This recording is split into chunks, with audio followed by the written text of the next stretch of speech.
Hello, everybody. Today we've got a new blog going over Varlamore Part 2, covering the new group boss that's going to be coming out soon. In particular, there's been a lot of discussion on the new weapon that's coming from this boss, the Dueling Wand, and I've been looking into it a little bit, and I just wanted to make a video because, as it stands right now, I think that this might just be one of the most broken weapons that's ever come to old school RuneScape. That might surprise you. I was a little negative about it at first, so let's just go ahead and get right into it. All right, so here we go. The Dueling Wand and Dueling Shot. This is the spell that's associated with the wand. Now, for the stats, nothing too fancy. It does have 5% magic strength and a range of 10, which is really damn good. But the real draw is Dueling Shot, the new 3-tick spell that can only be cast with this wand. Both the wand and the spell require 65 magic, and from what I've seen, it looks like this is either going to be on the standard spellbook or possibly the RCS spellbook, possibly both. And yeah, a 3-tick spell, that is pretty damn fast. So the base max hit is 15, which is roughly equivalent to the 5-tick Iban's Blast, which has a max hit of 25. Again, it's 5 ticks versus 3 ticks, so 25 versus 15. Proportionally, that makes sense. Now for the cost, 1 death, 3 earth, and 2 air runes. Really, that's just 1 death rune per cast. However, it also has that built-in feature, which saves you 30% runes. I haven't done the math exactly, but since you're casting spells faster, you're going to be using runes more, but you're also saving some, and you also won't have to deal with, recharging your Ivan staff. So it might be a little bit more expensive to use, but it's just less annoying, I think, in general. Okay, so if it's the same damage as Ivan's Blast, why am I so hyped up about it? And that's this next part coming up. The average DPS between 65 to 99 magic should be just under that of the Iban staff. However, with the new Tome of Earth, which also drops from the group boss, this increases by around 10%. Remember that with the new Project Rebalance updates and elemental weaknesses, the Tome of Fire and the Tome of Water are all going to be rebalanced down to 10%, so the Tome of Earth is also 10% more damage. And it's good to realize that this does count as an Earth spell, so it is benefiting from the Tome of Earth. This means that it will be better than Iban's Blast, however, the Warped Scepter and the Trident of the Seas will out DPS it at higher levels. Now, when I read this at first, I was pretty disappointed. Do we really need like a level 65 magic weapon that gets outclassed by the Warped Scepter? Like, is that really a huge deal going from Iban's Blast to the Warped Scepter? Until I started looking at the numbers, and holy hell, this thing slaps. Okay, so here's the DPS chart that they proposed. Most important line you want to be looking at is this dark green. This is going to be the new wand plus the Tome of Earth. They come from the same boss, so realistically, you should probably always be using these together. And compared to Iban's, I mean, it's better, 10% better. And now the important thing to realize is that Trident is only better than it at 85 magic. Trident of the Seas requires 75 magic compared to this weapon, which requires 65 magic.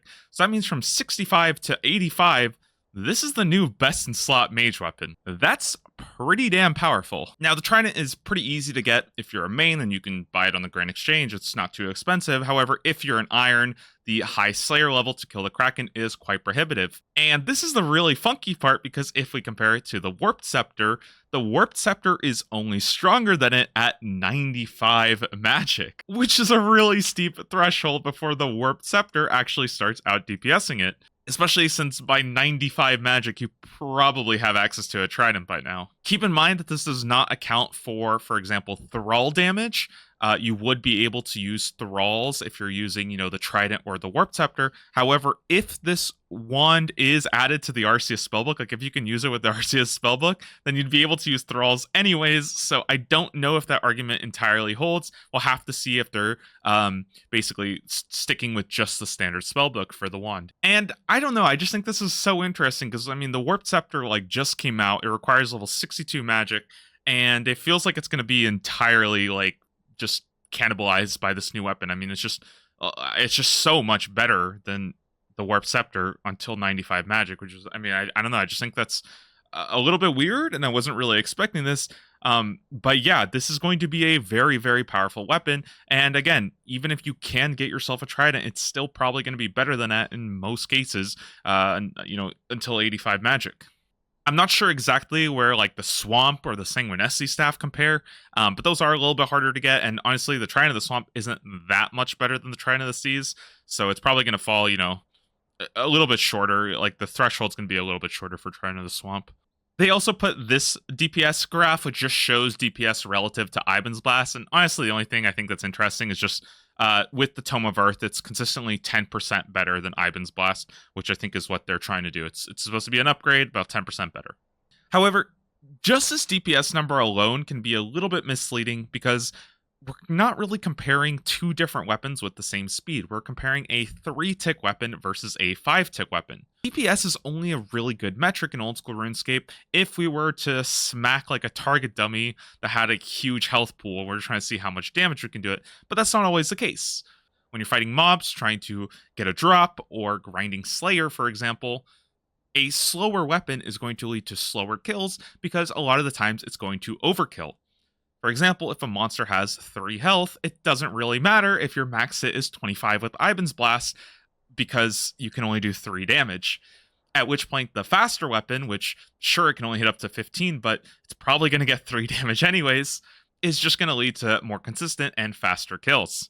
And just as a quick example of this is just a DPS that I put together. One of these with the dual Maquaddle, one of these with the Zombie Axe and Dragon Defender. And even though the DPS of the Zombie Axe is higher against worms, for example, the average time to kill of the Maquaddles is actually edging it out by just a little bit because the Maquaddle attack faster. So you're kind of cashing in on your damage a little bit more efficient. You're not overkilling as much and you can move on to the next mob faster. So even though this is only proposed to be 10%, it could actually be a lot better, especially if you're fighting things that have very low health and you just need to get, fast kills. And even that doesn't really give you the full scope of this new weapon because there's still one more thing that we're missing, and that this is an Earth spell. Again, it benefits from the Tome of Earth. If you didn't already know, there's a new change coming very soon to the game that's going to be adding elemental weaknesses. So, for example, an Adamant Dragon would be taking 50% bonus damage from Earth spells specifically. This means that for monsters that are going to be weak to Earth spells, the Dueling Wand is going to be putting out some crazy numbers. And I know the spreadsheet might be a little bit tricky to see, but as it stands right now, they have put out, some of the new monsters that are going to be getting this elemental weakness. And for Earth in particular, this is basically going to be all the metallic dragons, Addy Dragon, Bronze Dragon, Iron Dragon, Steel Dragon, etc. So you might want to reconsider skipping those Metal Dragon tasks because they might be some of the faster tasks in the game now if this actually ends up doing as much damage as I think it will. Now, I will say that this is a little bit weird because metallic dragons will also require you to have some kind of dragonfire protection. Typically, this is an anti-dragon shield in the mid-game where you would be using this weapon. And if you don't have access to a super anti-fire potion, you would need to be using a anti-fire potion and an anti-dragon shield, or you would still be taking damage if you don't have it. So this means against the primary monster that is weak to Earth, you're not even going to be able to use the Tome of Earth. You're probably going to be using an anti-dragon shield until you have the Herblore level for super anti-fires, which is pretty damn high. So yeah, that's a little bit weird, even though I'm pretty sure that with 50% more damage and 50% more accuracy as it currently stands, the dueling shot is still probably going to be the best damage you can do against these guys compared to any other mage weapon, really. Even compared to some of the higher earth spells in the standard spellbook, which was kind of the whole point of, the elemental weakness is to make people use the standard spellbook more.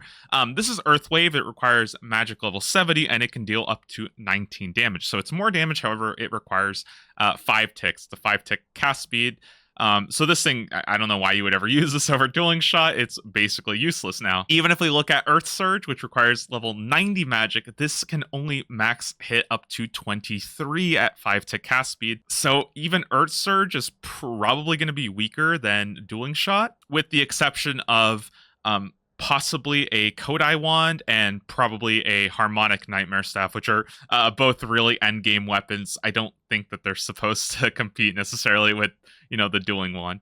If you have those, you're probably not in the range where you want to be using the Dueling Wand anyways. So yeah, basically you're not even going to be using those Earth spells all that much anymore. You're just going to be using this built-in spell, which essentially to me it functions very similar to a powered staff anyways. If the whole point of the elemental weaknesses was to move you back to the standard spellbook and you're not using powered staffs as much, It feels kind of weird to then introduce a powered staff, which actually does benefit from elemental weaknesses. I don't know if it's been confirmed if it benefits off elemental weaknesses, but that's just what it looks like based on the wording of calling it an earth spell. So yeah, I don't know. I'm just super confused. I don't really understand what's going on here. If this is the direction they want to go, I think it would be really cool to actually do the same thing with Iban's staff and make that like the fire-based staff that casts Iban's blast.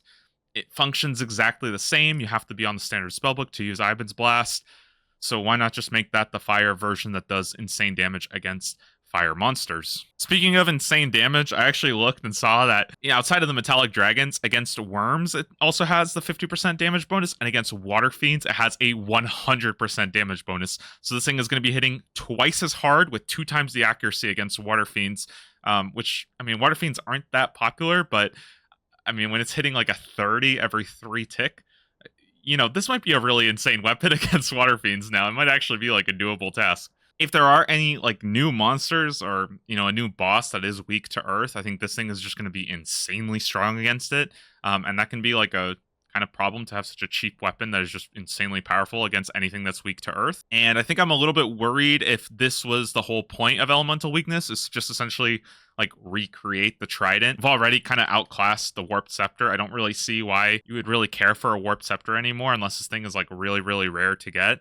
But I mean, they said it's supposed to be for somebody who's like doing the fire cape, so it's not, I don't think it's supposed to be like very high-end PVM content. And yeah, I'm just worried that basically what's going to happen is they're just going to create the same exact weapon that's like a water version and an air version, and now you just collect all the weapons when it just essentially does what the trident does. Regardless, keep your eyes on this weapon. I think it's going to be absolutely insanely powerful. Definitely going to shake up mid-game Ironman meta. I don't really understand why they're adding it, if I'm being perfectly honest, but it is really damn broken, so it should be a lot of fun to use, I guess, and just do crazy damage. Let me know what you guys think. Am I missing something? Is this thing actually trash, and I've just completely misunderstood it? Let me know down below, and I'll see you guys soon. Thanks for watching.